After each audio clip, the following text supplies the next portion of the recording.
Now let's talk about a new data type called a list. But to better understand its purpose, let's look at a problem. So let's say we have these four numbers, 8, 23, 99, and also 8 again. And what I want to do is write a program that, given these four numbers, finds the maximum of the four numbers. So here's what we can do. I can store the four numbers. This is A, this is B, this is C, this is D. I'm going to start off by setting A as the initial max. I could pick any of the four numbers, but I just chose A since it's the first one. And now what I'll do is I'm going to go through each number and ask the question, is it bigger than the max as I currently know it? And if the answer is yes, make that the max. So I come down here and say, is B, which is 23, greater than 8? The answer is yes, so now my max is 23. Then I ask, is 99 greater than 23? The answer is yes, so now my max is 99. Then I ask, is 8 greater than 99? It's not, so I skip this assignment, and the final result is that the max is 99. So that wasn't a lot of work, but imagine it had been 1,000 numbers, or a million numbers, or a billion numbers. Do I really want to have 1,000 or a million or a billion if statements to do that, plus the associated code? Because here's the if statement plus the body of it. So I'd have to write 2 lines of code for each of those 1,000 numbers. Well, certainly that's not what I'd want to do. It'd be unreasonable to think about doing that. So what can I do about it? Well, one of the things I noticed going through this is I repeated a process. I took each of these numbers after the first one and asked the question, is this number bigger than the maximum as I currently know it to be?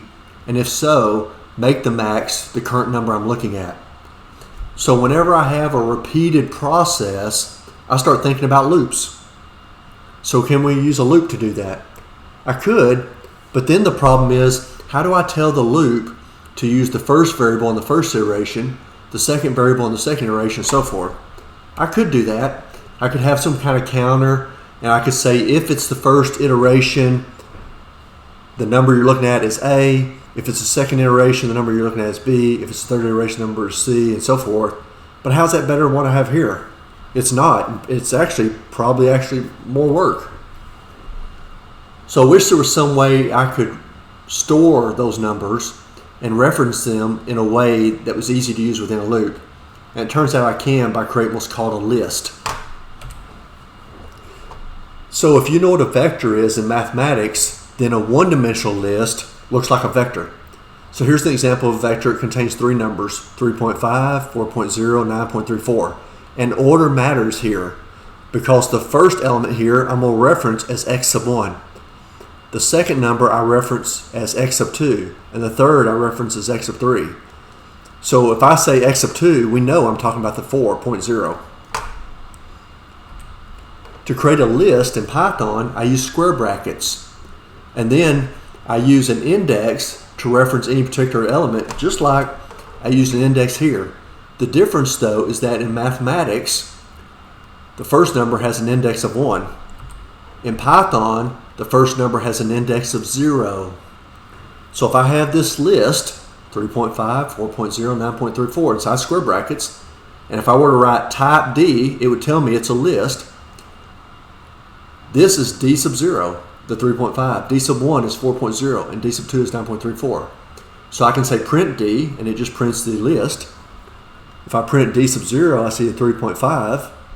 I can reassign any of these. So when I say D sub 1 is equal to 99, I just changed the 4 to now 99. So when I print D, we can see it's been changed. So it's these indices that allow me to move through the list easily. Lists can contain any number of types of objects. So they could be integers, strings, floating point numbers, other lists, and some other things we haven't seen yet. All right? But I don't have to hard code these numbers. I can say D sub 0, but I also can use a variable there that uses a variable of type int, all right? Which is how I'm able to use it within a loop. So here I'm going to say I is equal to 0 to represent the first index. And then I'm going to have this while loop here that I use to go through the list. So how many numbers, or how many things I should say, are here? Well, it turns out there's 4, And I can use the length function to get that. So length of data will be 4. That's the first thing. That's the second thing. This string is the third thing. And this list is the fourth thing. But their indices are 0, 1, 2, and 3. So now I loop through the list here, and I say print I, so I can see what the current index is, but print data sub I as well, which is 3, 17.9, string, and 9, comma 8, comma 7. So if I'd had the loop run backwards, starting at index 3 and going as long as it was greater than or equal to 0, then I could have printed the elements in reverse order. It's probably more common for situations like this, though, to use a for loop. So here's my list again.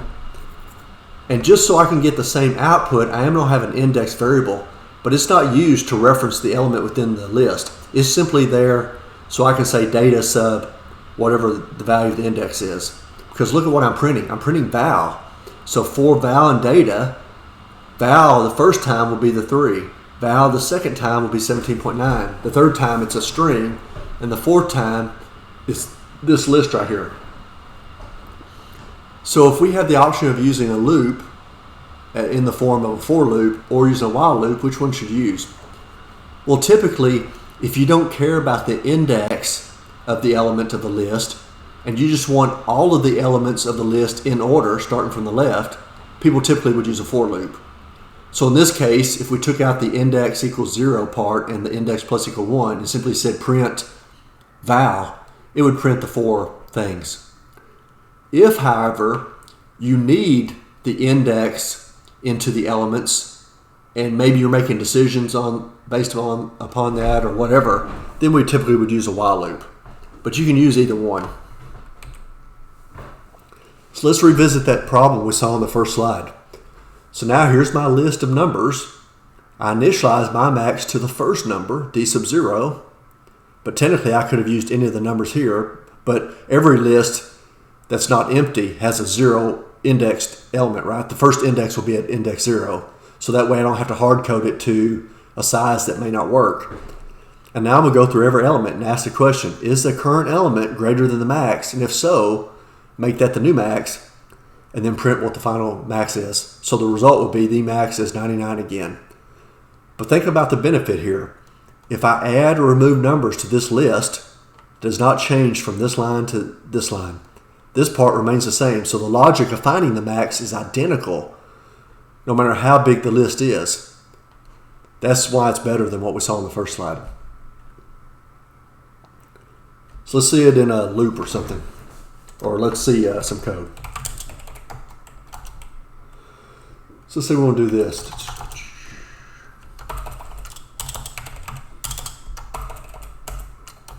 So let's say A is equal to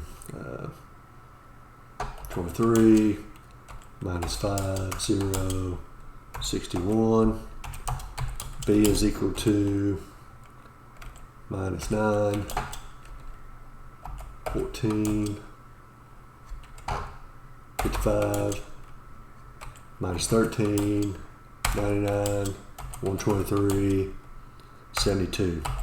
So those two different sizes. So let's write a function that when given a list returns the min and the max of the function, right? So I'm going to call this min and max and give it A.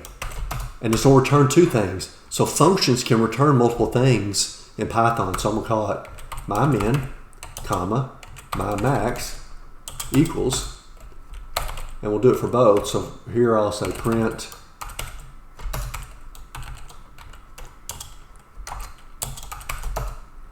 let's call it my min, my max,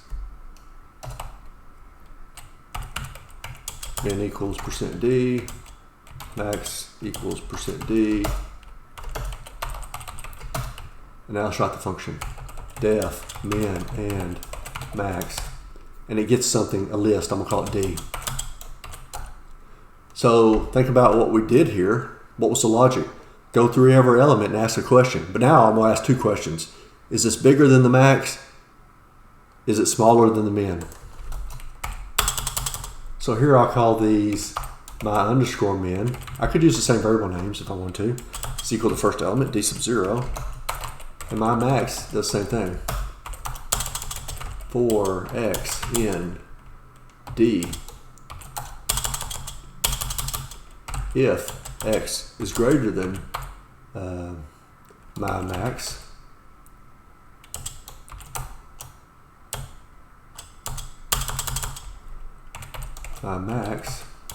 x, and we'll do the same thing for min. So I'll put min first, actually. Not that it matters. Logically, it's the same, right? Because don't get to the end and see what's there.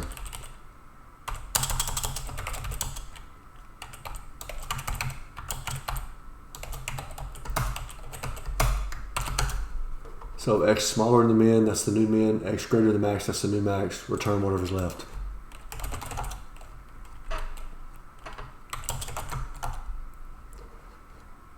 So, oh, cut and paste error. I forgot to change this to B.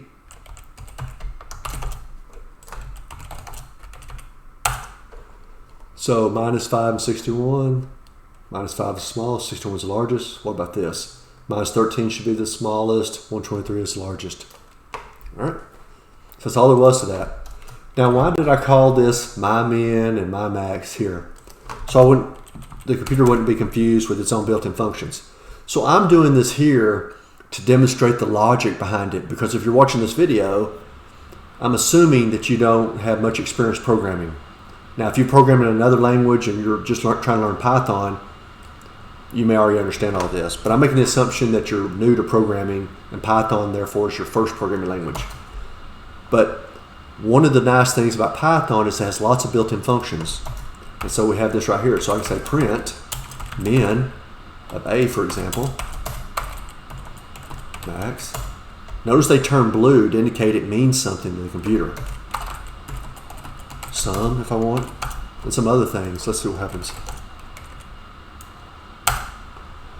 So I only worked on A.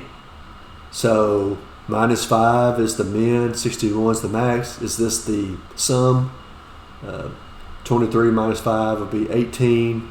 61 and 18 is 79. So back to what I said before, though. Why didn't I just call these min and max? Let me get rid of one of these. We don't actually need this. So let's say I do this. Notice it turns blue. So now I do this. Int object's not callable. What does that mean? It says the problem is on line 21. So there's line 21. The problem is, if I call my variable max, then I cannot use the built-in max function after the fact, because now, whenever I say max, it thinks it's the number that I returned. So if I don't have this here, if I'm not planning on doing this, right there, we'll get rid of these. See, it's 61, but I can no longer use it as a function within this code. That's the reason why I do this, because I never know if later I'm going to change something up and want to be able to use it. But if you're writing your own programs, if you understand how to do these types of things, and you don't have some kind of special case where you do need to write the logic yourself, if it's just sort of the standard approach to finding mins and maxes, well then, from a performance perspective, you're better off using the built-in function. It'd be faster. But what if I had to do something like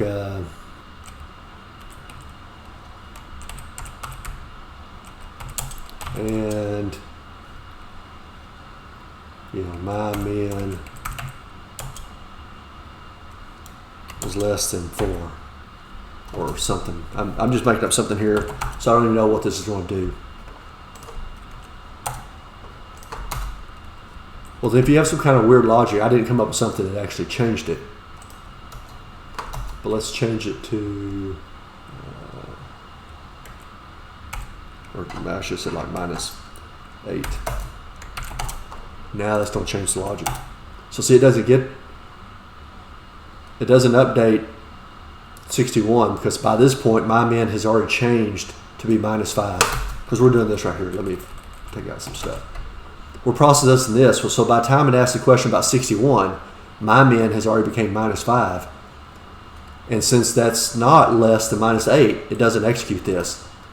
So could you use the max function with this? Maybe. I mean, the min and max functions, I think, probably, well, I don't technically know this. We could look it up. In fact, let's see that. Some of those functions, like when you're sorting or whatever, have additional capabilities that you can pass in special things. Python max function special. Let's see if we can find anything. Default optional, default value return.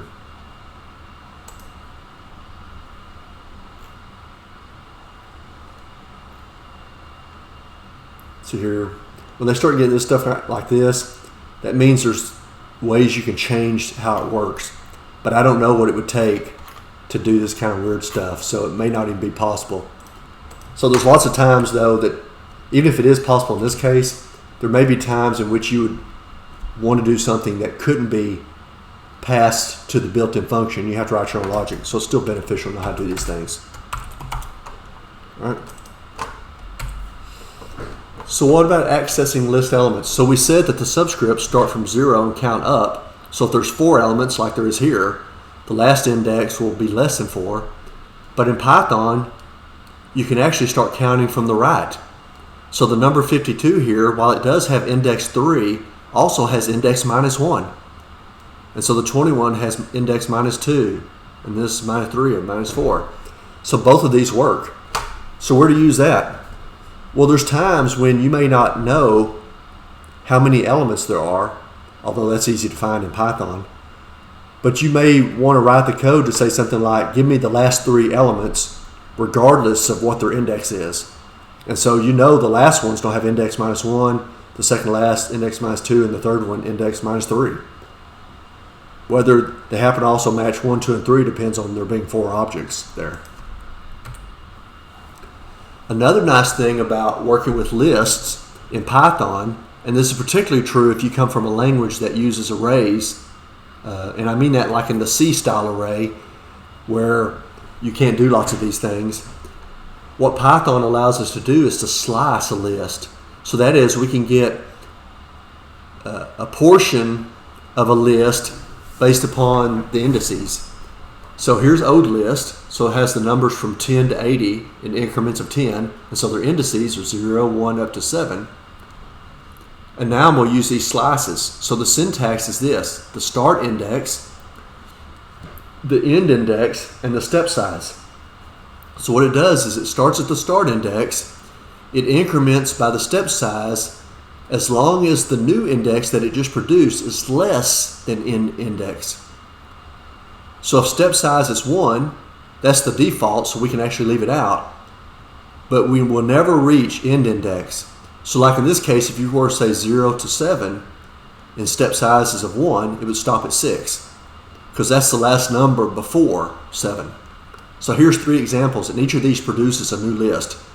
So new list 1 is old list, starting at 0, in steps of 3, less than index 4. So how's that work? Start index 0, that's the 10. Now step 3, 1, 2, 3, that's 40. But that's the last number before index 4, so I won't make it 1, 2, 3 to index 6. So new list 1 is just the list of 10 and 40.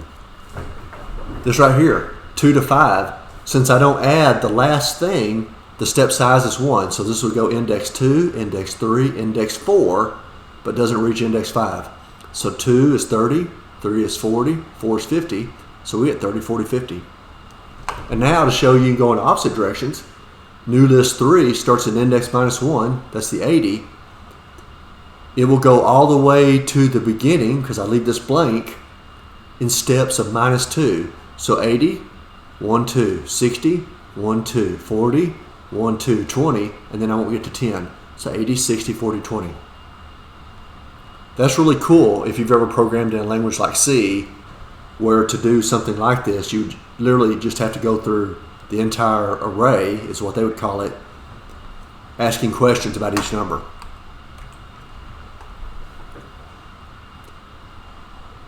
So as we just saw in the previous slide, I do have some options if I leave out certain values in the indexing.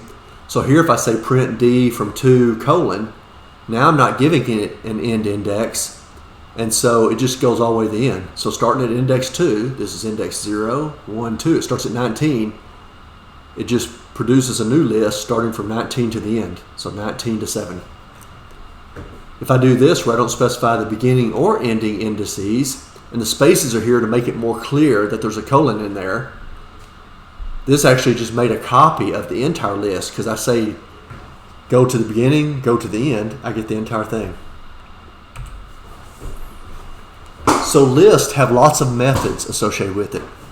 A method is a term that we use from object-oriented programming languages, and Python is technically an object-oriented programming language. Think of methods as being functions, but they're associated with particular types of things. So these things right here apply to lists, but they wouldn't apply to integers, for example. So lots of the things we do with lists is to add things to the list. So for each of these methods to use it, I'm going to take the the list name, a period, followed by the name of the method. And this is just a small list of the possibilities. But I could write, like my list name was D, I could write D.append X and would add X to the end. If I wrote D.insert I, X, it would put X at index I. D.pop removes the last element from the list. D.sort sorts the list in ascending order by default, and you can change the sort order. And D.reverse reverses order of the list. So here's an example right here. Here's my original list. D.append 7 puts a 7 at the end, so now when I print D, there's the 7. So you'll use these plus others many times if you're using a list. What about lists of lists? Well, that's possible. So here I have what we would consider a two-dimensional list, and so it's comparable to a matrix in mathematical terms, except notice that this only has 3 numbers and this has 5 numbers. I'm not restricted to having the same size lists within this. Now to reference these, I think of this as sort of being like a list of lists. So this is list 0 and this is list 1. So to get to the internal elements, I need a second dimension. So data 0 is talking about this list, and now data 1 is this element within this list. So if I'm printing that, you see I print the 2. Data 1 now is this list, and index 3 is 0, 1, 2, 3, the 7 within this. Let me print that. And then finally, if I say data 1, that's talking about this list, and then I can slice from elements 1 to 3, because it's still less than 4, so it's 5, 6, 7, we get that right there. What if I said print data 0? Well, then that would be the list 1, 2, and 3. And we can have lists within lists within lists, so we can keep going a long time in doing that. This doesn't happen a lot, but if you've used other programming languages, you're used to exceeding the subscripts or the indexing within an array or a list. So if I'm using a for loop and just say for I in data, this won't happen. But if I'm using the index of the elements and I go too long, well then I get an error. So what happened here? The range function is giving me the numbers 0 through 3. But data only contains 3 elements. So the last thing here has index 2. So I'm trying to print the elements of this. So when I print data 0, I get 3.5. Data 1 gives me the 4. Data 2 gives me 9.34. But then when I try to print data 3, I ran out of things. All right? So that won't happen a lot, but it can happen. What if we want to copy a list? So sometimes I have a list of things, and I want to keep the original list, but then I also want to be able to make changes to the list, because later on maybe I need to compare the two. So how do I do it?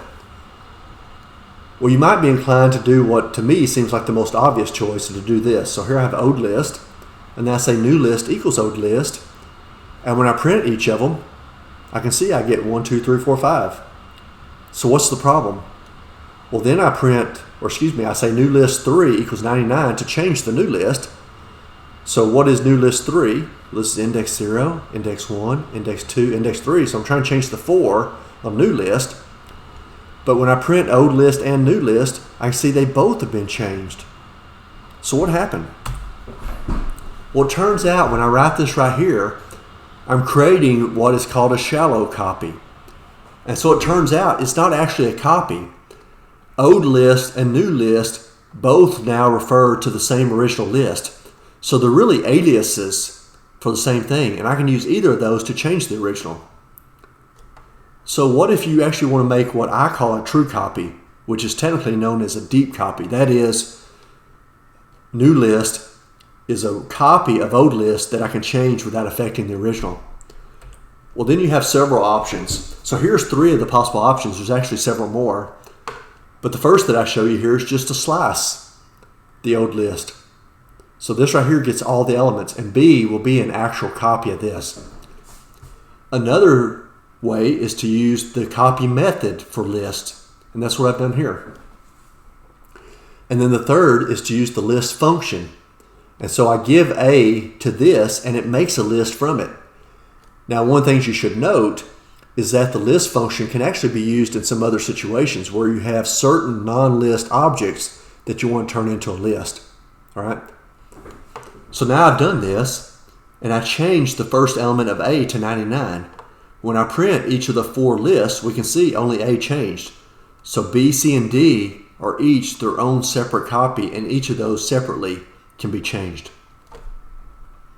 I personally have gotten burned on this quite often and never could, or at least for a long time when I was trying to debug, couldn't figure out how my lists seemed to be changing in weird ways. So I'm hoping you'll avoid that problem. Let's talk about one last thing, and that's called list comprehensions. There are many situations in which I want to take an existing list and somehow make a new list. It could be something like this, where I'm making a true copy, or it could be where I'm taking the old list and using it as a starting point for a new list. Like I want to take each of the elements and multiply it by 2, or square each element, or only save the odd elements, or whatever, something like that. So how can we do that? Well, one version would be to use a loop. So here, if I write 2 square brackets and don't put anything between them, and I like to use a space to make it obvious that it's empty, but I don't need the space. So this is creating an empty list, so it has a length of 0. Now I can go through every element in D and simply append the value from D. So in this case, what I want to do is I want to take each number here and add 5 to it. So I want a list that has 15, 25, 35, and 45.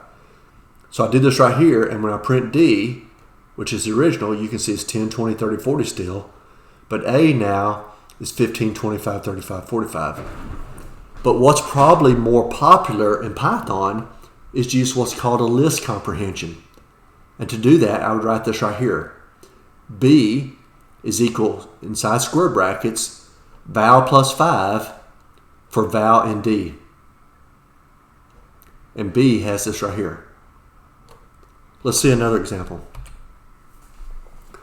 So now what I want to do is I want to choose those values that themselves are multiples of 3. So once again, the loop version is this. Start with the empty list. For val and D, so it's going to go through and give me 2, 6, 3, 14, 12, and 25. But for each, I'm going to ask a question. Is the remainder from dividing that number by 3 equal to 0? Which is the definition of it being a multiple of 3. And if so, I append it to A. So when I do that, I see that 6 is a multiple of 3, 3 is a multiple of 3, and 12 is a multiple of 3. And so I get this right here. Here's the list comprehension version. Val for val in D if val is equal to this. So let's see how I'm actually doing that, because it did take me a while to understand list comprehensions myself. So the first example, I'm going to scroll back up here myself, was this.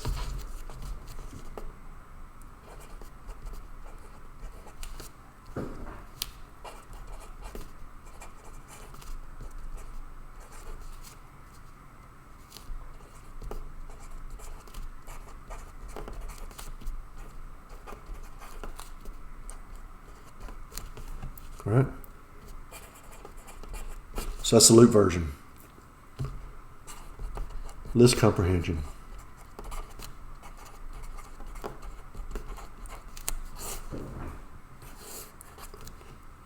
So what do I want from this?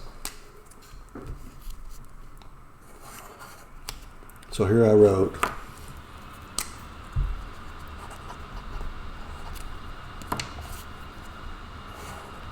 that goes here. That goes here. So what I had on that slide was this. B is equal. What was the part here? The final thing I appended. Val plus 5.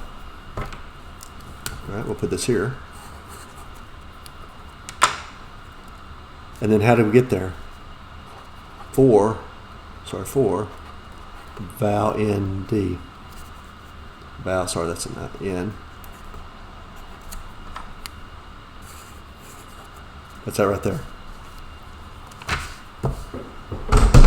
What was the other one? So for the other one, we had this.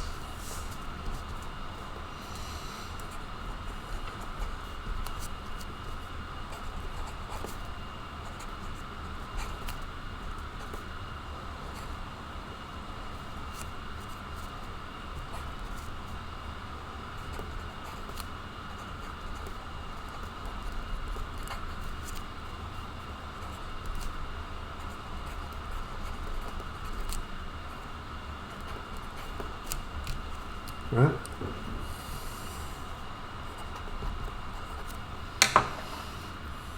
So what are we appending? This. So that goes right here. And then these go in order, right? So you have this comes before this. And this is missing the colon. But the colon itself won't make it into what I write. And in fact, neither of these colons makes it into what I write. So this becomes val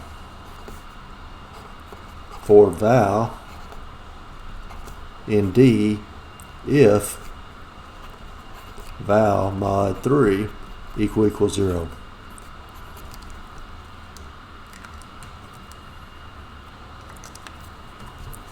So there's this part minus the colon, this part minus the colon. All right? So why use list comprehensions? One of the reasons that you often be given will be that it's easier to read. I personally don't agree with that, but then that may be because most of my prior experience has been in languages that did things that look more like this. But if you're new to programming, you're not used to seeing this anyway, so maybe it's all the same to you. The reason, though, to do it, potentially, is that from a performance perspective, this is faster than this. All right? So does that mean we don't use loops anymore? No, you're using this when I'm trying to produce a new list from an old list. D was my old list. I'm trying to use this to produce a new version of it that's somehow different. Now, if I'm doing a straight copy, I could have used this just to make copies of each of the elements. But even then, I would use something that I showed you on the previous slides. Right? If I'm trying to do this, well, if I just want to make an exact copy, I'd do something like this. It's when I want to go through and say, well, give me those numbers that are multiples of something or squares or whatever, and then do that. That's when it makes sense. Now, one of the ways to write list comprehensions so they're more readable is to stack things. So let's see an example of that.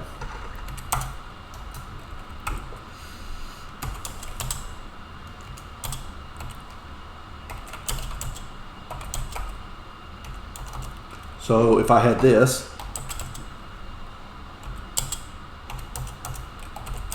and we'll say X, it could be val, doesn't matter. Let's take each of these numbers and square it. So, and save it. So a.append, this will append it to the existing list. So it'll take the first number, append it, second number, whatever. What am I appending? I want to take each number and square it. So in Python, you do it with 2 stars. So if you're thinking it's the caret, like it looks like a power, that's wrong. It's this, right? And what are we taking? X. Or excuse me, it's X the other way. Excuse me. This right here, actually. So it's not, as I was saying earlier, it's not this. It's this. So it says X will be the 1. So 1 squared will get added to this. Then X will be 2. 2 squared will be added, and so forth.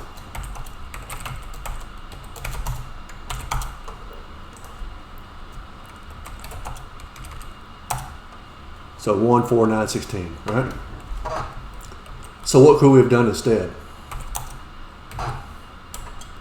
So if we want to call it A, actually, and I can reuse this.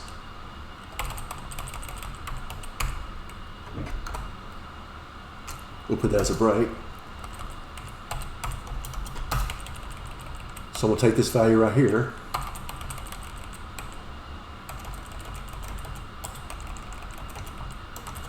Right? And then take this. And get rid of the colon at the end.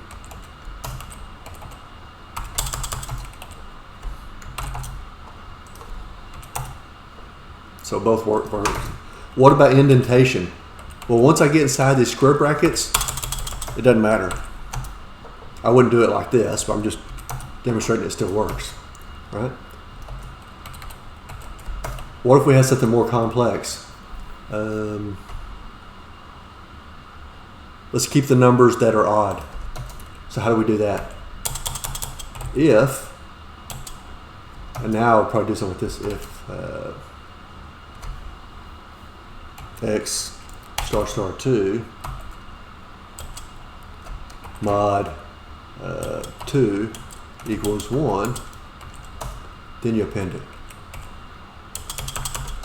Now that has to be appended. So I kept the 1 and the 9. So how do I change this down here? For x and d, if x mod 2 equals equal 1. What does this mean? I'm dividing the number by 2, and if the remainder is 1, it's odd, right? Because if you divide 9 by 2, 2 goes in there 4 times, leaving 1 over. And that's how we get that. So let's see if this works now. So it works. Like I said, it's debatable on whether or not this is easier to read. I prefer this. But for people who are really into programming languages and doing it in the way they think that programming language really supports, like this, so they would say it's more Pythonic.